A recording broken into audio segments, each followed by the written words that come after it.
Hello, dear ones. Welcome to the Dream Lab, a safe, inspiring place for you and God to dream without limits what you most desire to be, do, and have in your life right now.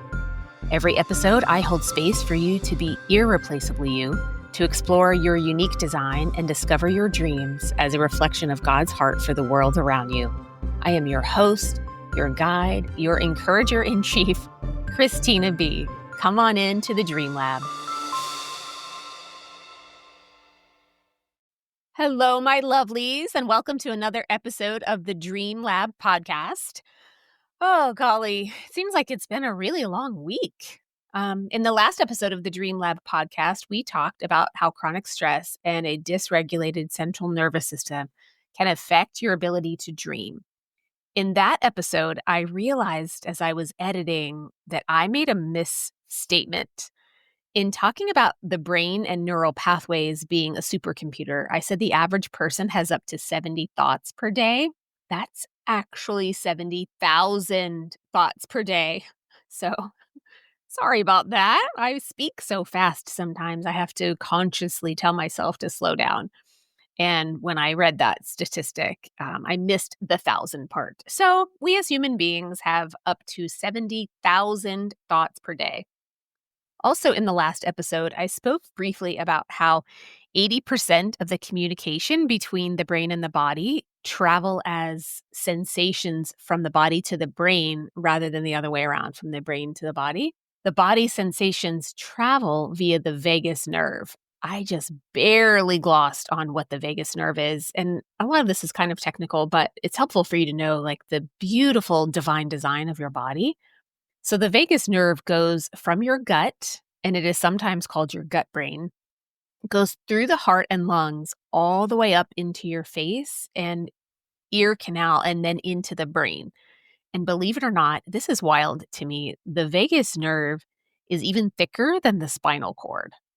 So there is a lot of activity and responsibility that the vagus nerve has inside the body, keeping the body and the brain fully integrated and operating the way it's supposed to.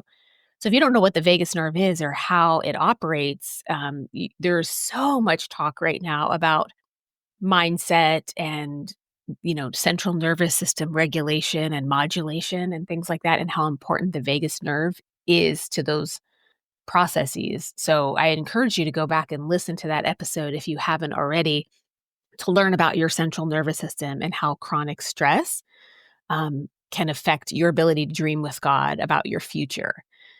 In that episode, I put resources at the end that you can dive into a little bit more deeply. Okay, so for this week's episode, we're going to pick up where we left off. Neurons in the brain that fire together wire together. And there are tons of people who have been talking about what that means and how that works. And there's so many people who have their whole entire lives are devoted to this body of work specifically. A few of them are Dr. Candace Pert. She was very early to come out and talk about in her book, Molecules of Emotion. Gosh, like back in the 80s.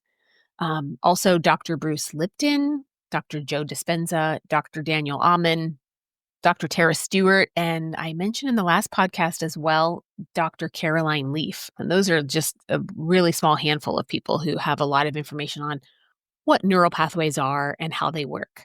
So basically, a neural pathway is a series of connected neurons that transmit signals from one part of the brain to another. So for example, you have a series of deeply ingrained neural pathways that communicate information that allow you to drive a car and brush your teeth and do all of those things automatically because you don't, the muscle memory is there. The neural pathways are very strongly wired.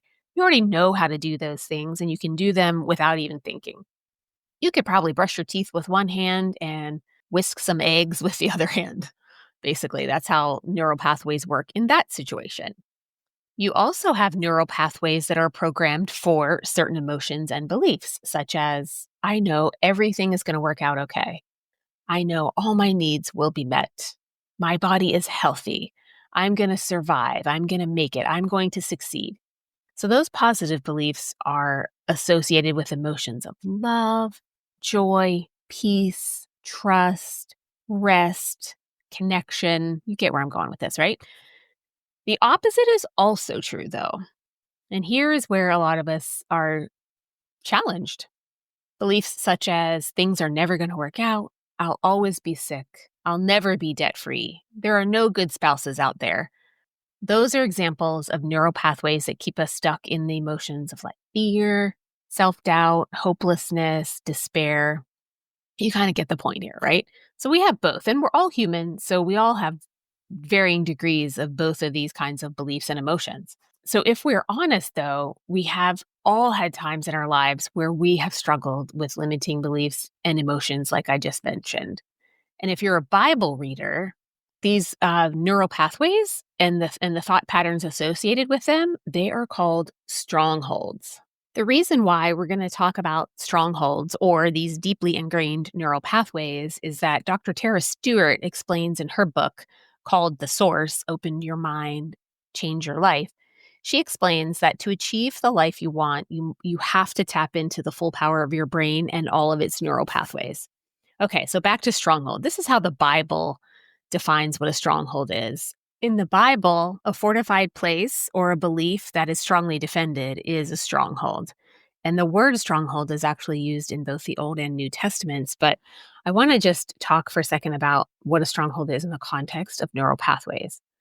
So Ed Silvoso from Transform Our World, he did a video many years ago that I thought was super helpful. He explained a stronghold like this. He said, a stronghold is a mindset impregnated with hopelessness that forces us to accept as unchangeable situations we know are contrary to the will of God. I encourage you to go to YouTube or Spotify and look up Ed Silvoso, Stronghold, and listen to his video. I think it's about 15 or 20 minutes long. It's not very long, and it's incredibly helpful. The dictionary defines a stronghold as a well-fortified place or fortress, a place of security or survival.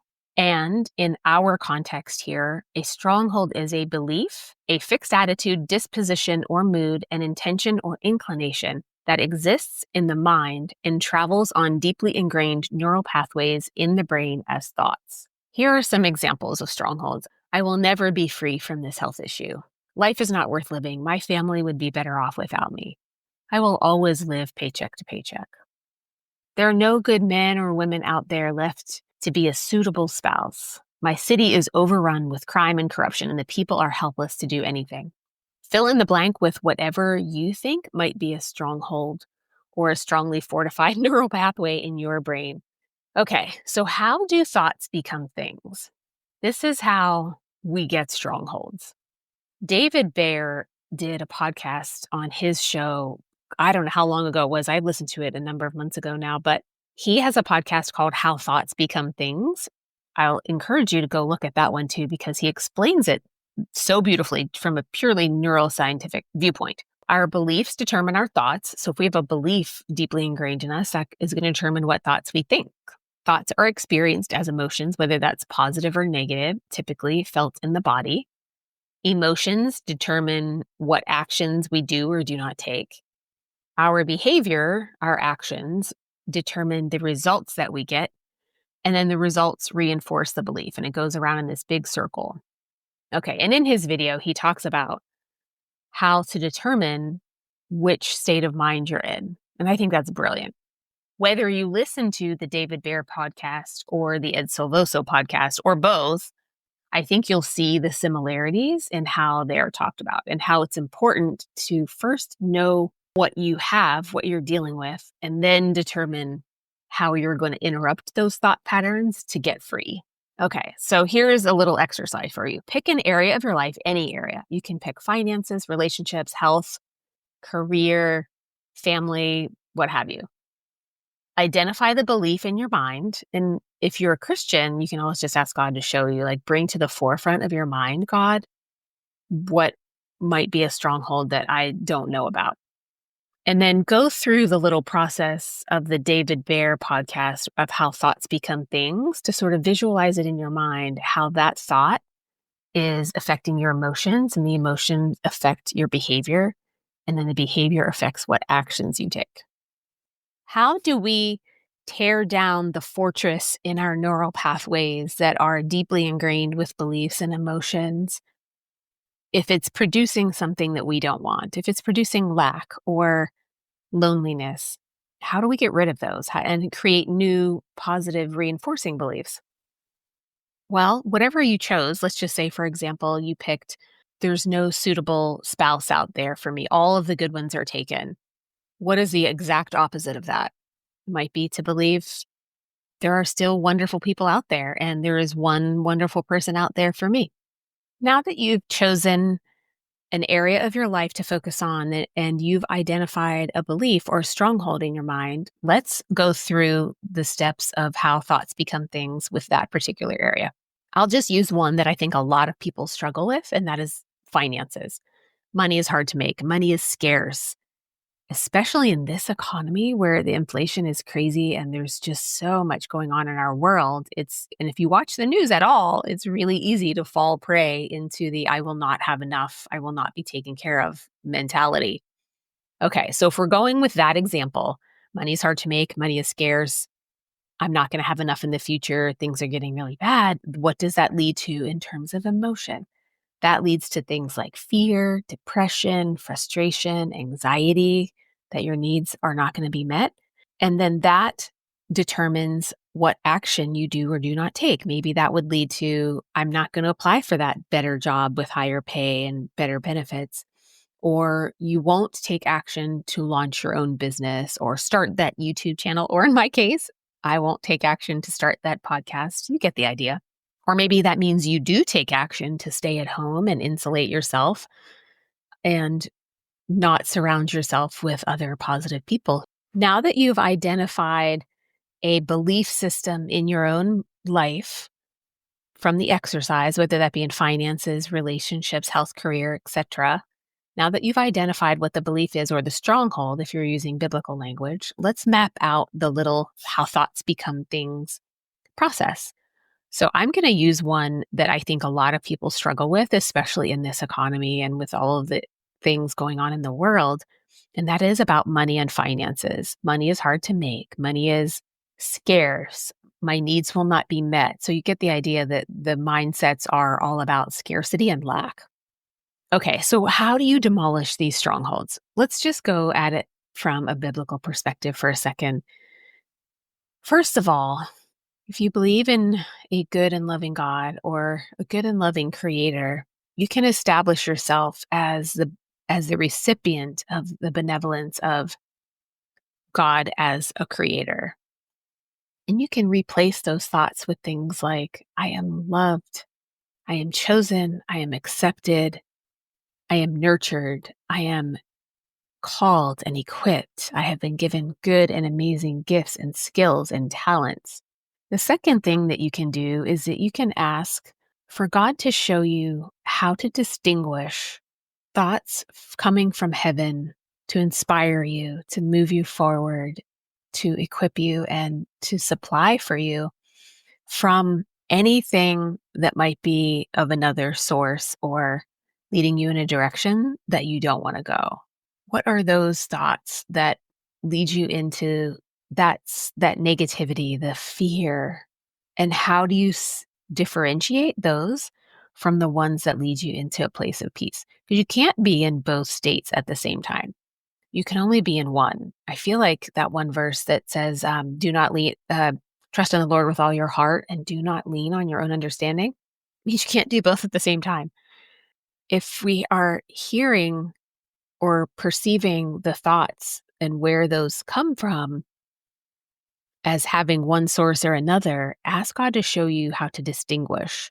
And sometimes it's really subtle. I'm going to be honest. There have been times when I have to get pretty still and quiet to determine, wait a minute, this feeling that I'm feeling is really subtle, whether that's like even just a subtle attitude of like, why bother, can sometimes sort of land in me as, wait a minute, this is making me feel withdrawn, or like I don't want to, put forth an effort to go meet my friends or do this or that.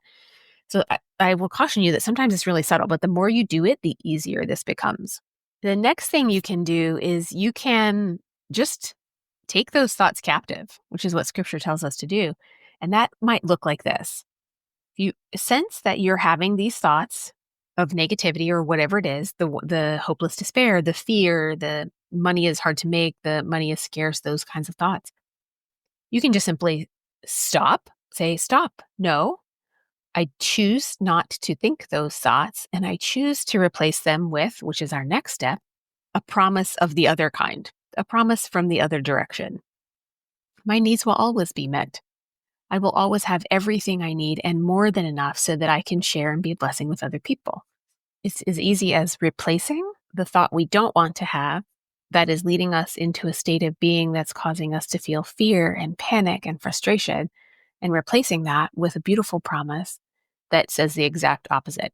Now, I am not suggesting that this is easy. I do think it is simple, but it's not easy because, as we established at the beginning of this episode, these are deeply ingrained neural pathways that we are talking about.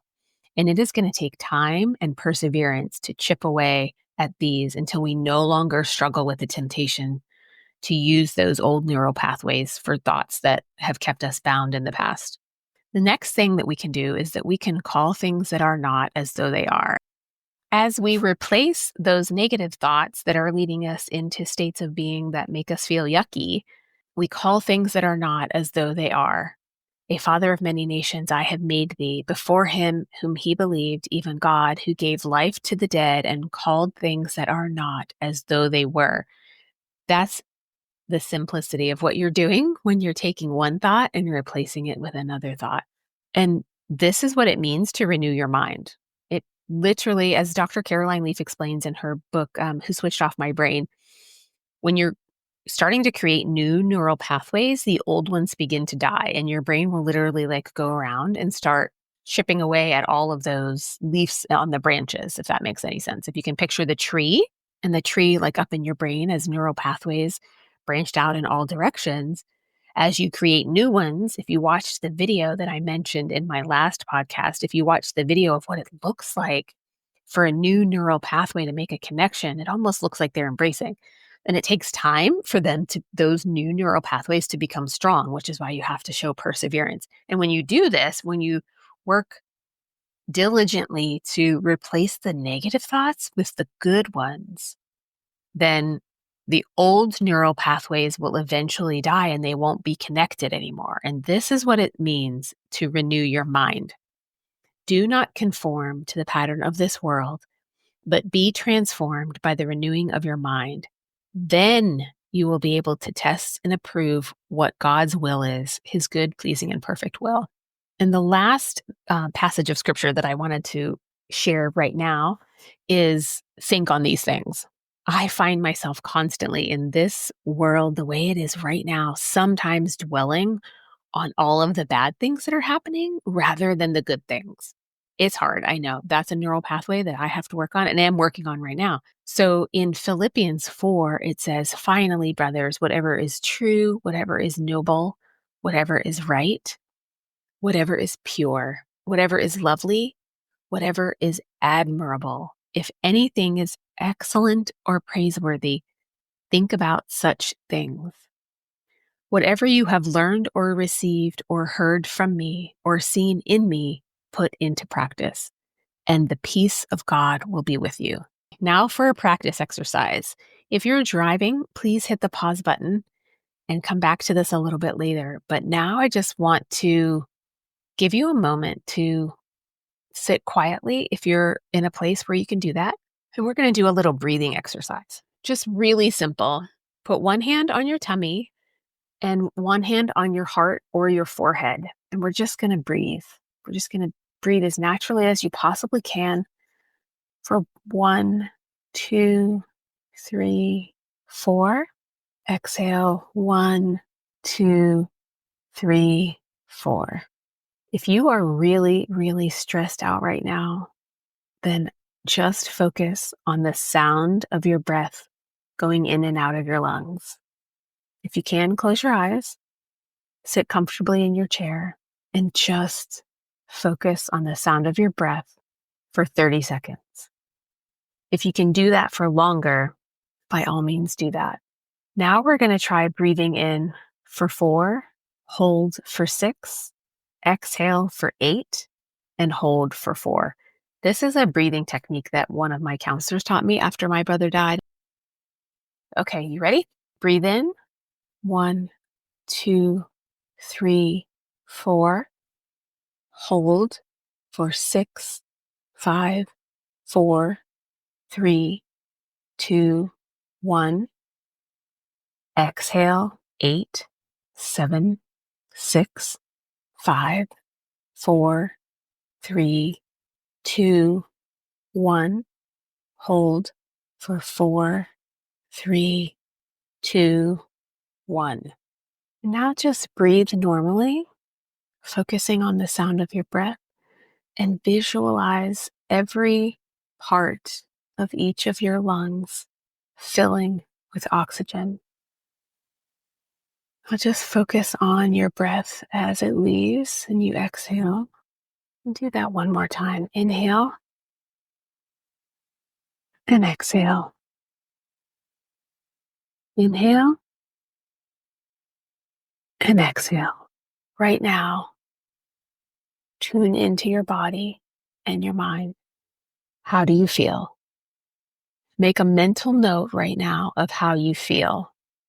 This place of calm, this place of peace, this place of trust. As you were doing the breathing exercises, if anything came up, if any thoughts came up while you were breathing, just let them bubble up and let them go. You can visualize them as bubbles in champagne going from the bottom to the top of the glass. Remember how this feels right now. Okay, lovelies. Your homework is, I want you to put aside time, even if it is 2 minutes, to do this breathing exercise. Perhaps set your alarm to do it in the morning before you leave for work and in the afternoon when you get home. You can even set an alarm to check in with your body several times per day, just to pause, focus inward for a minute, and just check in with your body to see, are you feeling pain? Are you feeling tired? Are you feeling joy? Are you feeling exuberance or high energy? Just pause for a minute a few times a day to check in with your body. Also, beloved, I want you to journal the things that come up as a result of you taking time to stop and just do some deep breathing. As you are doing the breathing exercises daily, journal the answers to these questions. What do you notice in your body, mind, or emotions? Find another thought that you think on a regular basis that generates emotions and actions that bring those thoughts into the material realm, and become an observer of those thoughts. Observe it from an outsider's perspective. Perhaps it's money doesn't grow on trees or something like that. Money is scarce. If you had to, just write it on a piece of paper and put it in your hand and observe it for a minute and ask the question, what if that's not true? And then ask the opposite. What is the opposite of this? What promise from God or from Scripture can you meditate on that is the opposite of this to restore your hope? And then the last part of your homework, lovelies, is ask God to show you, make you aware every time you think that thought this week. Make a note of what this feels like in your body, because I can guarantee that if you're thinking the negative thoughts, you're feeling some corresponding symptom in your body, even if it's subtle. So I want you to just become aware, which is why I suggested that you set an alarm on your phone to check in with your body several times a day. So if the thought pattern makes you feel a certain way in your body or in your emotions, write that down and then ask, if that's not true, what new belief can you replace it with? Which is just literally taking the opposite. Money is scarce, money is plentiful. I don't feel well, I feel amazing. I'm never going to get rid of this health issue. My body was designed to heal. Pick the opposite of whatever thought you're struggling with is, and then just do some journaling throughout the week as you do the breathing. And when we did the breathing a few minutes ago, when you made a mental note of what it felt like in that moment to just be peaceful and still and quiet, keep remembering that. And if you're in a state of stress, go back to that moment. And you can do that anytime. And the breathing is perfect because you can do that anywhere. Like, no one has to know that you're doing any deep breathing. You can do it sitting at your desk. You can do it when you're at the grocery store. Hey, thank you for listening. If you enjoyed today's episode of the Dream Lab, your support would mean so much. Please subscribe and leave a rating or review, and share this episode with your family and friends. It was a pleasure to spend time with you in the Dream Lab. Until next time, bye for now.